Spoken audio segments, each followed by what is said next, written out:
Ibu Bapak, jemaat yang dikasihi oleh Tuhan Yesus Kristus, selamat beribadah bagi kita sekalian.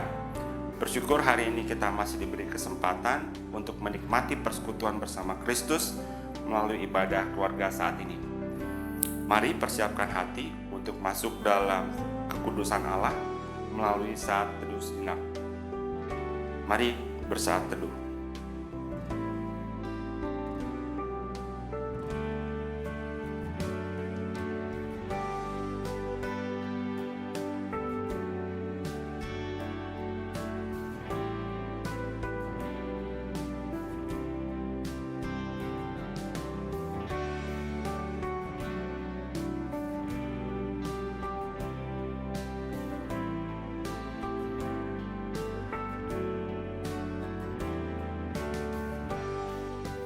Jemaat terkasih, mari berdiri untuk menghadap Tuhan dan menyembah-Nya serta memuliakan nama-Nya karena kasih setia-Nya besar atas kita.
Jemaat, mari kita berdoa. Ya Bapa dalam Kristus Yesus, saat ini kami datang merendahkan diri di hadapan-Mu, memohon pengampunan akan segala dosa dan pelanggaran yang kami lakukan. Ampuni kami ya Bapa. Kami bersyukur hari ini melalui ibadah keluarga, kami kembali dipersatukan dalam indahnya persekutuan tubuh Kristus bersama orang-orang yang kami kasihi. Atau barangkali ada di antara kami yang duduk seorang diri, baik di rumah atau di rumah sakit. Bahkan dimanapun kami berada, apapun kondisinya, kami percaya Tuhan ada bersama dengan kami. Terima kasih ya Bapa, sekarang kami siap menikmati persekutuan bersama-Mu. Tuhan tolong kuduskan ibadah saat ini, kiranya boleh jadi di dalam nama Bapa, Anak, dan Roh Kudus. Amin.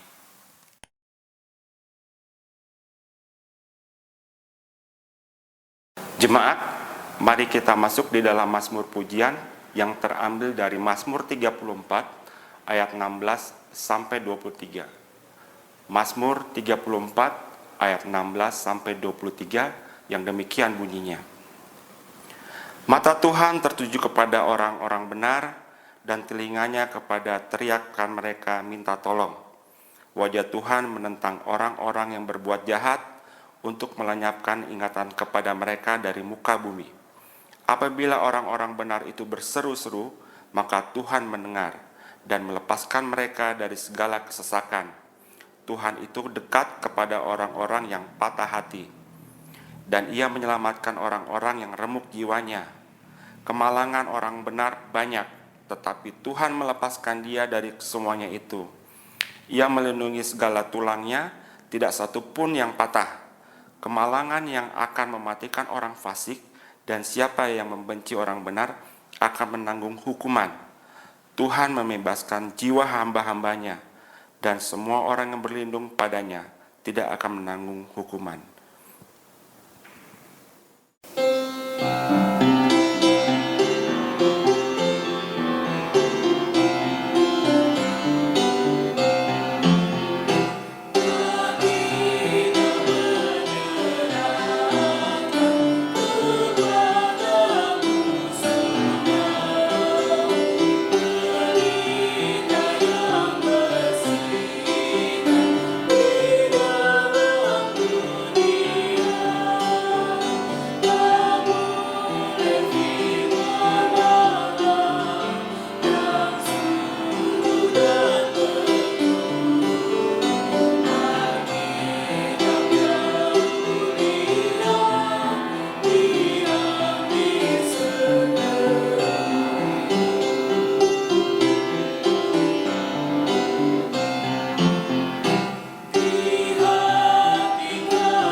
Shalom, saya Ineke Apono.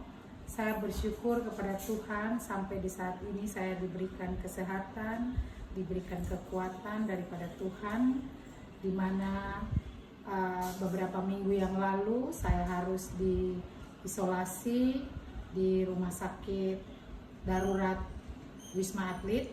Saya mulai masuk ke Rumah Sakit Pertamina mulai dari tanggal 25 Maret.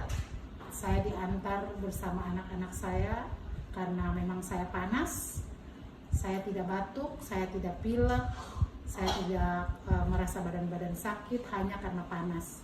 Dan saya diantar anak-anak saya tanggal 25, saya dibawa langsung ke Rumah Sakit Pertamina. Di sana saya diperiksa darah, semua hasilnya negatif.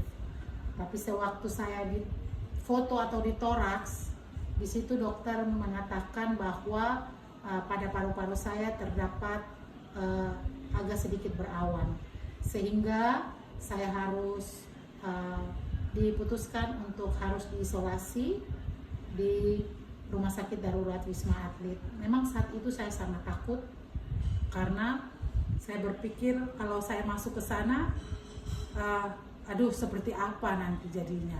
Tapi karena anak-anak saya memberikan saya motivasi yang baik, mereka memberikan saya semangat, dan dokter juga menyarankan untuk lebih baik supaya saya dipantau di sana. Takutnya penyakit saya itu menjurus ke COVID-19, sehingga saya diputuskan untuk dibawa ke Wisma Atlet. Itu persetujuan daripada anak-anak saya semua, sehingga mereka menyetujui mamanya harus dibawa ke Wisma Atlet.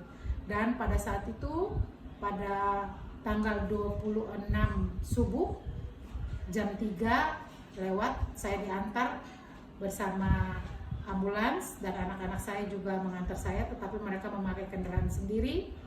Puji Tuhan, saya sampai di Rumah Sakit Darurat Wisma Atlet. Saya tidak dipersulit, saya sampai, saya ditangani kira-kira kurang lebih 30 menit di IGD, dan saya langsung diputuskan dokter untuk dirawat, naik ke lantai untuk dirawat. Memang pertama-tama saya masuk ke situ saya merasa takut karena melihat para dokter, para perawat yang bekerja begitu gigi. Saya sangat takut, tetapi puji Tuhan karena Tuhan tetap memberikan saya kekuatan, anak-anak memberikan saya motivasi, sehingga saya harus mau untuk dirawat di situ. Dan puji Tuhan, di tempat itu kami dilayani dengan baik, kami diperiksa, kami diberi makan, semua fasilitas kami dapat di situ dengan baik. Yang tadinya di luar kita mendengar orang mengatakan sungguh menakutkan, tetapi rupanya masuk di situ, puji Tuhan semua berjalan dengan baik. Dan sewaktu di sana saya dites 3 kali, saya di rapid negatif, dan saya di swab 2 kali juga negatif.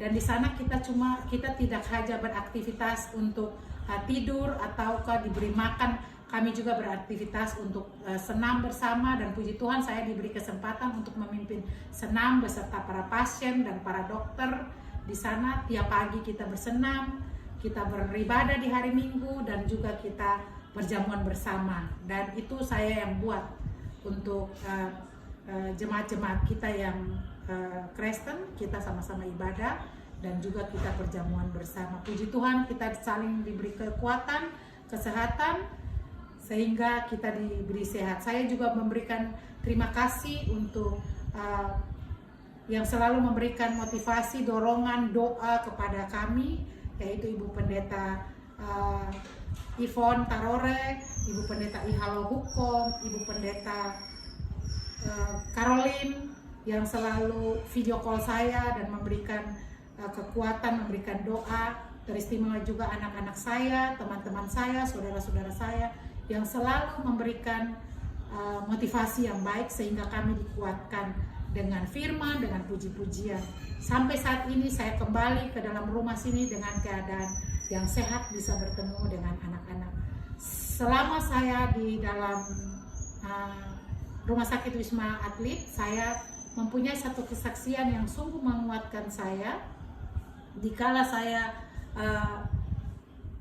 sedih, jikalau saya berada di dalam kamar, lagu ini sering saya nyanyikan, yaitu satu lagu yang akan saya bawakan.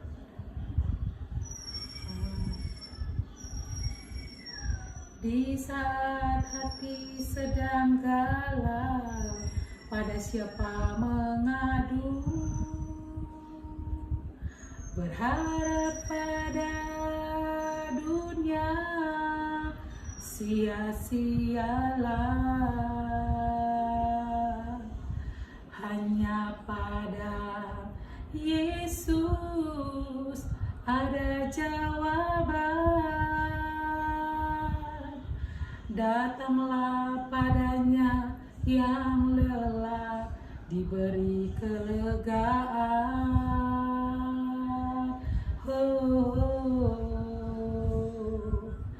Di saat badai menderu, pada siapa mengadu?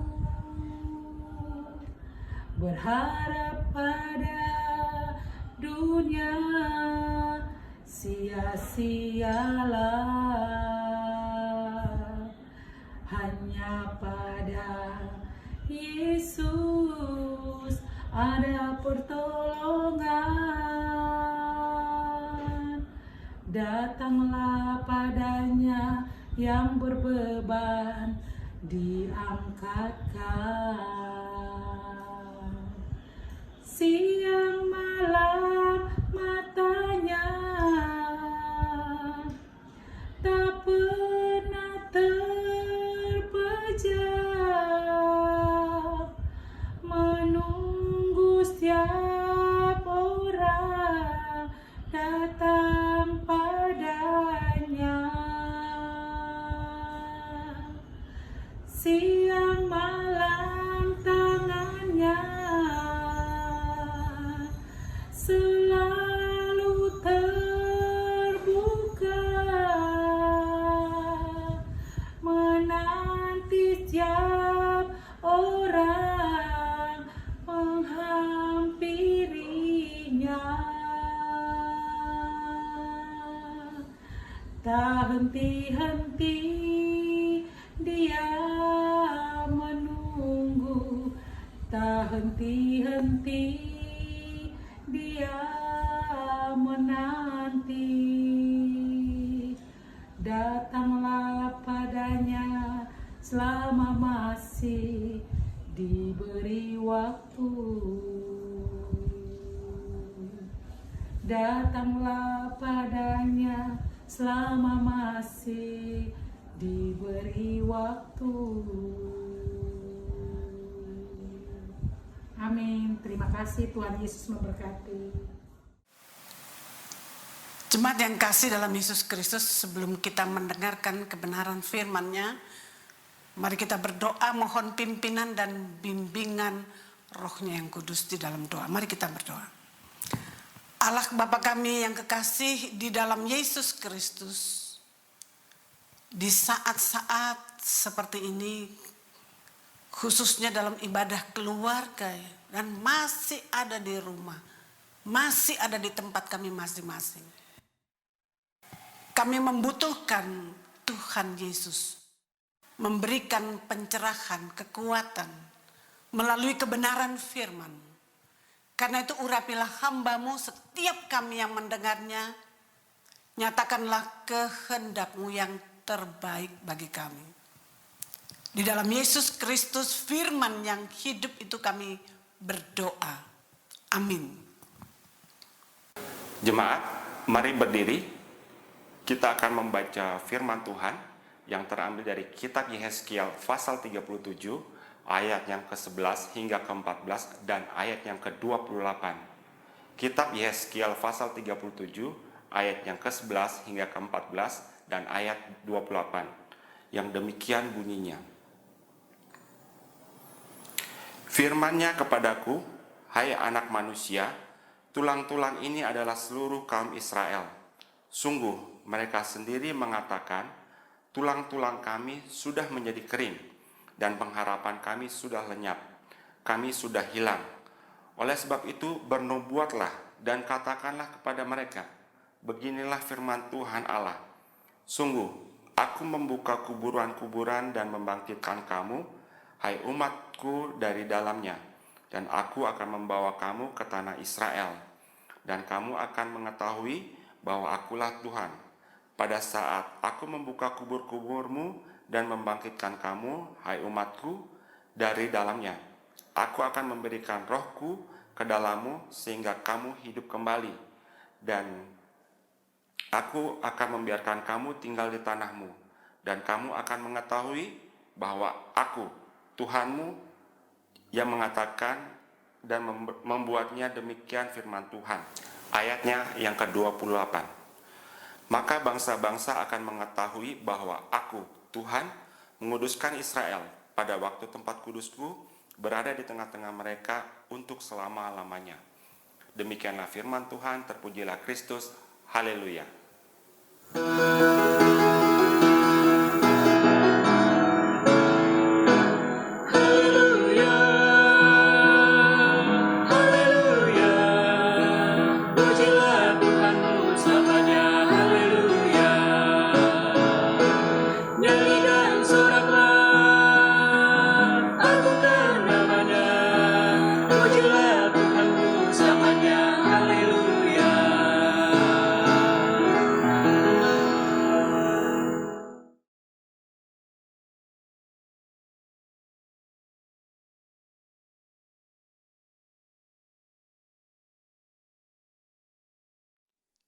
Jemaat yang kasih dalam Yesus Kristus, Shalom.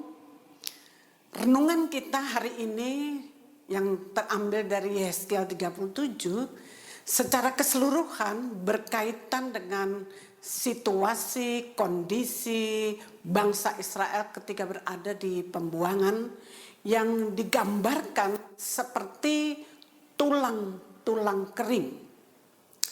Kalau boleh saya menarasikan seperti orang yang berada di titik nadir kehidupan.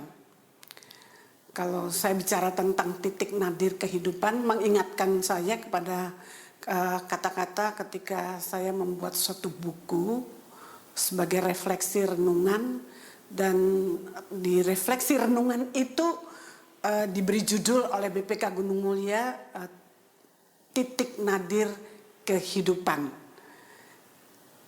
Titik nadir adalah situasi di mana seseorang berada pada titik terendah di kehidupannya, atau saat yang paling buruk, paling sulit dalam fase kehidupan manusia.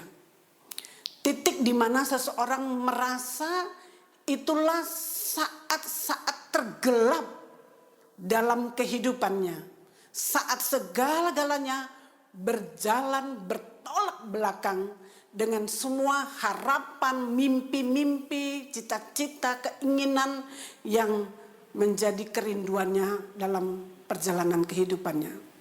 Nah, saat seperti itu terkadang kita merasa disisihkan, terbuang, ditinggalkan sendiri oleh sesama, bahkan Tuhan, merasa kehilangan harga diri, seperti berada di ujung kematian atau saat meregang nyawa. Pemazmur menggambarkan ibarat orang yang berjalan di dalam lembah-lembah kekelaman, kalau kita baca di Mazmur 23. Nah, di titik ini adalah momentum yang paling menakutkan dan menyakitkan.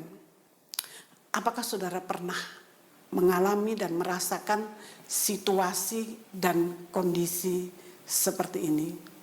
Mungkin tadi kita sudah mendengar kesaksian dari seorang ibu bagaimana dia juga berada pada situasi di mana divonis sebagai mengalami atau katakanlah positif corona yang sudah kita dengarkan bersama-sama. Itulah kira-kira yang juga dialami, dirasakan oleh orang-orang Israel ketika mereka berada di pembuangan Babel. Hal ini diekspresikan dalam suatu kiasan bak tulang-tulang kering yang berserakan di lembah, seperti gambaran yang diungkapkan oleh Yehezkiel 37 ayat 11 sampai dengan 14 tadi. Kiasan tulang-tulang kering adalah gambaran kematian, dan ini merupakan kematian yang mengerikan. Mengapa?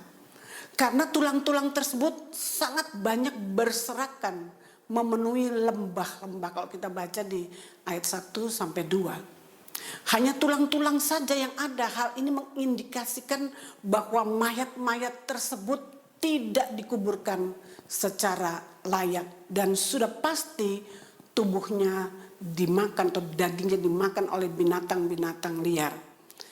Nah, tidak seperti saat ini mungkin ya, masih lumayan ya. Walaupun ketika kita mau dikuburkan ada menyangkut sakit penyakit yang sekarang sedang merebak ini, virus corona, kadang-kadang ditolak, kadang-kadang tidak diterima, tetapi masih tetap dikubur secara layak. Tetapi gambaran yang disampaikan oleh Yehezkiel itu sama sekali tidak seperti itu. Tentu saja setiap kita merasa ngeri dan jijik ketika melihatnya. Kematian yang terhormat ada di kuburan. Bahkan untuk orang-orang tertentu kuburannya bisa mencapai miliaran rupiah. Iya ada, ya. Nah, tetapi kematian yang dibiarkan di lembah-lembah adalah simbol kehinaan. Itulah gambaran titik nadir kehidupan bangsa Israel. Di saat mereka berada di pembuangan di Babelonia, Yehezkiel dan kawan-kawannya ditangkap, ditawan. Dan Yehezkiel masih muda pada waktu itu, 25 tahun. Dan pada usia 30 tahun dia dipanggil untuk menyampaikan visi Tuhan. Yehezkiel taat kepada kepemimpinan dan kehendak Tuhan di dalam hidupnya. Nah, setelah 10 tahun ditawan, ia melihat Yerusalem dihancurkan. Bahkan rumah-rumah ibadah sebagai pusat agamawi mereka dimusnahkan. Orang Israel tidak lagi berada pada pengharapan. Bagi mereka, ketika bait Allah itu dihancurkan, itu berarti Allah juga tidak lagi bersama-sama dengan mereka. Mereka merasa ditinggalkan. Akan tetapi Yehezkiel berbeda. Dia diberi penguatan visi untuk melihat ya, gambaran, kiasan, tulang belulang kering yang dibangkitkan, yang hidup kembali, yang menjadi bala tentara yang besar. Yehezkiel percaya bahwa Roh Tuhan memberikan kehidupan. Ia percaya bahwa orang-orang Israel pasti akan pulih kembali. Di ayatnya yang ke-11 tadi kita bacakan, dikatakan di situ, "Hai anak manusia, tulang-tulang ini adalah seluruh kaum Israel. Sungguh mereka sendiri mengatakan, tulang-tulang kami sudah menjadi kering dan pengharapan kami sudah lenyap. Kami sudah hilang." Ya. Jadi mereka sendiri menyebut diri mereka sebagai tulang-tulang kering dan mereka sudah tidak punya pengharapan. Mereka merasa sudah hilang, saudara. Nah, titik nadir sebenarnya datang di saat kita mulai merasa sudah tidak ada pengharapan. Di saat kita melepaskan pegangan kita dari sumber kehidupan itu, yaitu Allah sendiri. Pembuangan di Babel dimaknai umat sebagai hukuman dan ganjaran atas ketidaktaatan dan ketidaksetiaan mereka. Sehingga titik nadir juga bermakna sebagai refleksi bahwa mereka terpanggil untuk kembali, untuk sujud, untuk menyembah, untuk berbalik, untuk menjadari segala dosa-dosa yang mereka lakukan. Mereka harus merendahkan diri serendah-rendahnya di hadapan Tuhan Allah Bapa yang sanggup membawa pemulihan, membangkitkan iman mereka agar melihat secercah harapan dari kebesaran kekuasaannya yang sedalam-dalam, yang seluas-luasnya dan yang setinggi-tingginya itu. Di titik inilah Yehezkiel, nama Yehezkiel artinya Allah menguatkan. Dia diberi kepekaan untuk melihat keagungan kuasa kasih Allah dan pengampunannya yang akan memulihkan keadaan dirinya dan bangsa Israel. Yang menarik adalah cara Allah bertindak. Bermula dari penglihatan yang disampaikan kepada Yehezkiel. Ia tidak saja diperlihatkan tulang belulang yang amat kering, yang berserakan di lembah-lembah, tetapi juga Allah berfirman kepadanya agar bernubuat kepada tulang-tulang tersebut. Menarik sekali. Karena apa? Allah yang memberikan otoritas kepada Yehezkiel untuk menyatakan janji pemulihan Allah tersebut. Karena itu di ayat 12 katakan, oleh sebab itu bernubuatlah dan katakan kepada mereka, beginilah firman Tuhan Allah, sungguh aku membuka kubur-kuburmu dan membangkitkan kamu, hai umatku, dari dalamnya, dan aku akan membawa kamu ke tanah Israel. Di ayatnya yang ke-12. Jemaat yang kasih di dalam Yesus Kristus, pertanyaannya, apa arti nubuatan ini? Apakah mungkin bisakah keadaan yang terpuruk ini pulih kembali? Bisakah kita selamat dan bangkit kembali? Tulang-tulang sudah mengering, bisakah hidup kembali? Ibaratnya situasi kondisi itu juga mungkin terjadi dalam kehidupan kita. Mungkin katakanlah sudah tidak ada harapan hidup lagi. Dokter mengatakan sudah hands up, angkat tangan. Tidak ada lagi harapan. Saudara yang kasih dalam Yesus Kristus, umat yang mengalami kematian, gambaran tentang tulang-tulang itu gambaran tentang kematian secara rohani, dikubur dalam dosa, mati rasa, mati pengharapan, mati dalam ketakutan karena segala dosa dan ketidaktaatan mereka. Namun setelah mereka menyadari hal itu dan kembali kepadanya, maka Tuhan berjanji akan membangkitkan kembali iman percaya mereka. Tuhan akan memulihkan keadaan mereka. Tuhan akan membawa mereka kembali ke tanah perjanjian.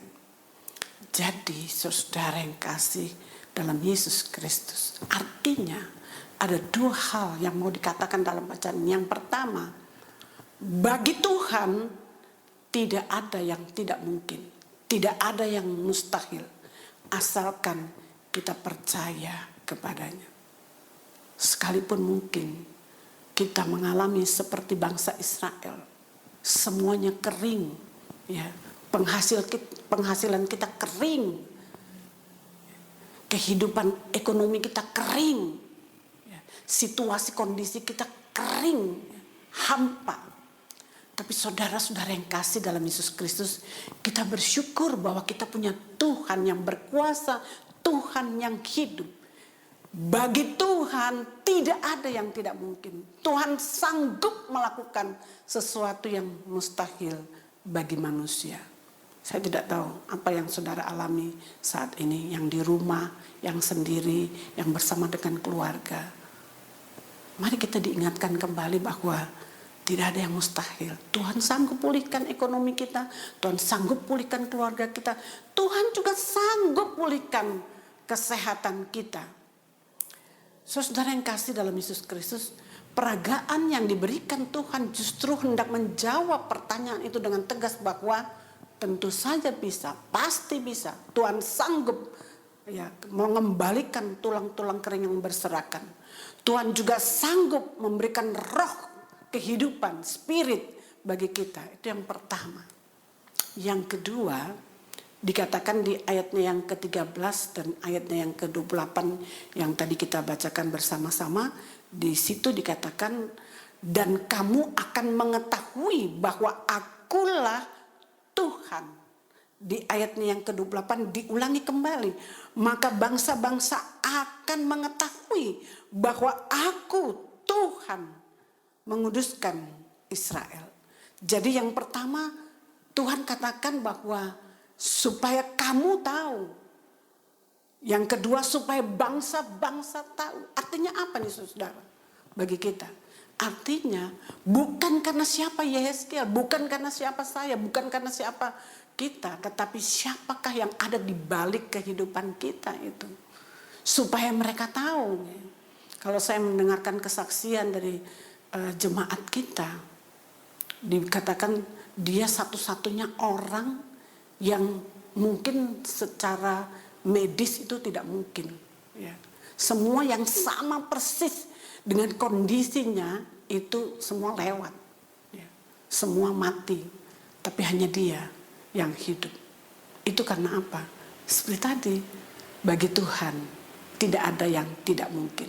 Supaya apa? Semua dokter tahu, semua perawat tahu, semua orang tahu bahwa siapakah Allah yang kita sembah, yang kita percaya. Karena itu saudara yang kasih dalam Yesus Kristus, bagi setiap kita, setiap keluarga, jemaat yang ada di rumah, yang ada di dimanapun, yang berada mungkin di titik nadir kehidupan bagaikan tulang-tulang kering. Tapi kalau kita datang kepadanya, berbalik dan juga merendahkan diri di hadapan Tuhan, maka Tuhan sanggup pulihkan kita, bangkitkan kita, sehingga kita dapat bersaksi siapakah Allah yang kita sembah, yang kita percayai di dalam Yesus Kristus. Biarlah firman Tuhan ini memberikan kekuatan bagi saudara. Nanti bisa saudara renungkan kembali ya, dalam kehidupan keluarga kita masing-masing. Bisa dipercakapkan kembali apa sebenarnya, apakah ini juga terjadi dalam kehidupan kita. Tapi seperti tadi, tidak ada yang mustahil bagi Tuhan. Ketika kita berseru, berserah kepadanya, Tuhan akan memberitahukan perkara-perkara yang besar, yang tidak bisa kita mengerti, yang tidak sesuai dengan kenyataan-kenyataan yang kita hadapi, yang tidak kita pikirkan sebelumnya, tapi itu yang Tuhan sediakan bagi kita yang percaya kepadanya. Tuhan memberkati jemaat sekalian. Amin. Jemaat, kita akan meresponi firman Tuhan dan memberikan persembahan syukur. Kita akan memuji Tuhan dari Gita Bakti 252, bait pertama, 4, dan kelima, berpegang pada janji Tuhanmu.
Jemaat yang kasih di dalam Yesus Kristus, mari kita bersama-sama merendahkan diri di hadapan Tuhan.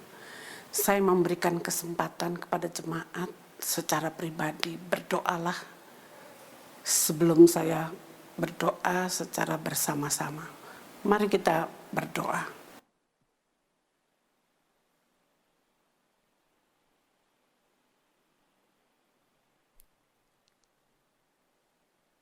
Nyatakanlah isi hatimu kepada Tuhan secara pribadi.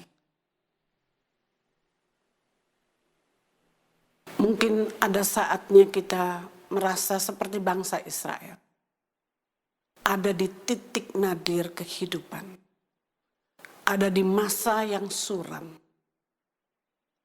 Ada di masa kritis. Entah di dalam keluarga, pekerjaan, ekonomi, atau di dalam hubungan suami, istri, anak-anak, dan keluarga.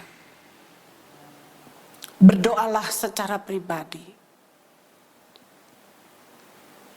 Minta Tuhan pulihkan keadaan saudara.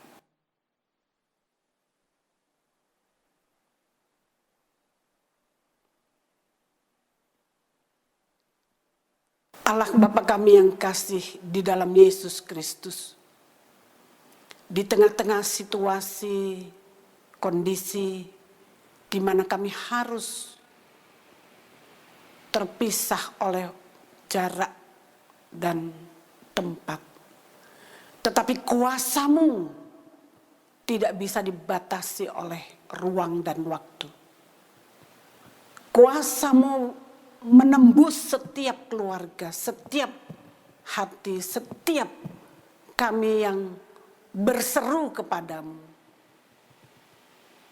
Apapun keberadaan kami ya Tuhan, bahkan keadaan situasi bangsa kami, dunia ini, di mana semua orang meratap, semua orang mengalami titik-titik yang terendah dalam kehidupan. Ada banyak orang yang mengalami titik-titik terendah dalam kehidupan mereka. Di tengah bangsa-bangsa dan di tengah-tengah bangsa Indonesia ini. Di tengah-tengah keluarga kami juga. Kami membutuhkan sentuhan kasih-Mu ya Tuhan. Oleh sebab itu ya Bapa, kami mohon belas kasihan dan kemurahan-Mu. Apapun keberadaan kami, hamba-Mu tidak bisa melihat, mendengarkan seru doa dan permohonan setiap jemaat. Tetapi mata kasih Tuhan tertuju menembus batas-batas ruang dan waktu ini sampai ke setiap keluarga, ke setiap hati kami. Tuhan yang baik, yang penuh kasih. Karena itu ya Bapa, kami datang kepadamu bersyukur untuk kesempatan ini bersama dengan keluarga-keluarga di tengah-tengah jemaat-Mu, dimanapun mereka berada. Bersama dengan para pelayan-pelayan-Mu, presbiter, penatua, diaken, komisi-komisi, unit-unit misioner, BPPJ, dan semua yang ambil bagian dalam pelayanan terutama multimedia, yang setia untuk mempersiapkan segala sesuatunya agar kebenaran firman-Mu sampai ke setiap keluarga. Tuhan berkati. Kami berdoa Tuhan, mungkin kami saat ini walaupun situasi kondisi sepertinya kami melihat ada di titik-titik terendah, tapi cahaya kasih Tuhan itu terus masuk dan menembus. Dalam pengalaman-pengalaman hidup kami, justru disitulah kami merasakan bagaimana Tuhan campur tangan. Bahkan ada ketakutan di dalam jemaat-Mu, dalam gereja-Mu, dalam pelayanan ini. Kami merasa seolah-olah kami berada di titik nadir. Ada kekeringan dalam dana, daya, dalam ekonomi gerejamu. Tapi kami percaya Tuhan sanggup sediakan itu, apa yang kami perlukan. Karena itu Tuhan, gerakkanlah setiap hati jemaat-Mu, sehingga tidak saja sekedar memberikan persembahan syukur kami, tetapi kami sungguh-sungguh menopang di dalam pelayanan gereja-Mu untuk pembangunan tubuh Kristus.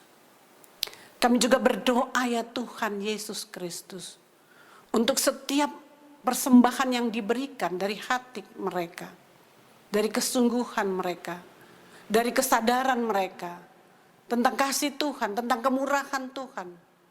Tuhan berkati setiap pribadi, setiap keluarga. Tuhan yang baik, yang penuh kasih. Walaupun semuanya harus kami kerjakan di rumah, belajar di rumah, bekerja di rumah, dan bertahan sementara waktu di rumah. Tetapi di rumah itu kami percaya Tuhan tetap hadir. Tuhan ada, Tuhan menjaga, Tuhan melindungi kami. Karena itu kami pertaruhkan setiap keluarga ke dalam tangan pengasihan-Mu. Supaya kami layak Engkau dengar dan Engkau jawab. Ampunkanlah segala dosa dan kesalahan kami Tuhan, yang kami buat yang tidak sesuai dengan kehendak-Mu.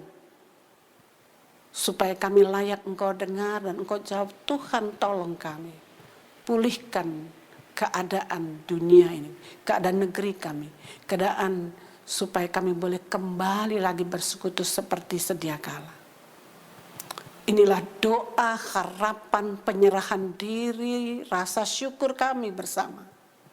Dalam kasih Yesus Kristus, Tuhan Juru Selamat kami yang hidup, yang telah mengajar kami berdoa. Bapa kami yang di sorga, dikuduskanlah nama-Mu. Datanglah kerajaan-Mu, jadilah kehendak-Mu di bumi seperti di surga.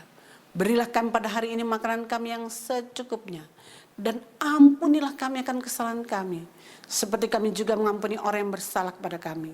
Dan janganlah membawa kami ke dalam pencobaan, tetapi lepaskanlah kami daripada yang jahat.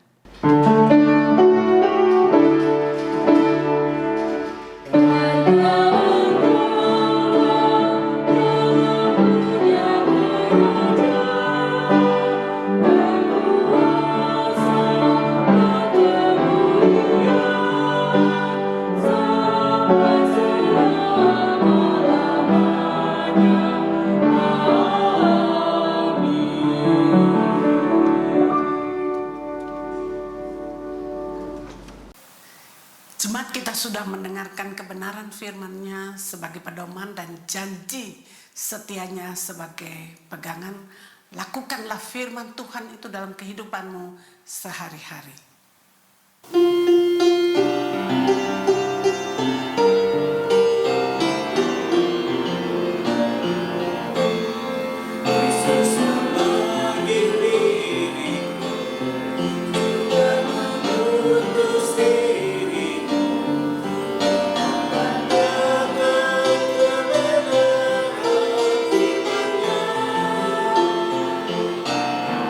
Jangan abaikan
Jemaat, arahkanlah hatimu kepada Allah dan terimalah berkat-Nya. Damai sejahtera Allah yang melampaui segala akal akan terus memelihara hati, pikiran, hidup, dan masa depan keluargamu di dalam kasih karunia Yesus Kristus oleh pimpinan dan pertolongan kuasa Roh-Nya yang kudus. Tuhan memberkati dan menyertaimu dari sekarang sampai selama-lamanya.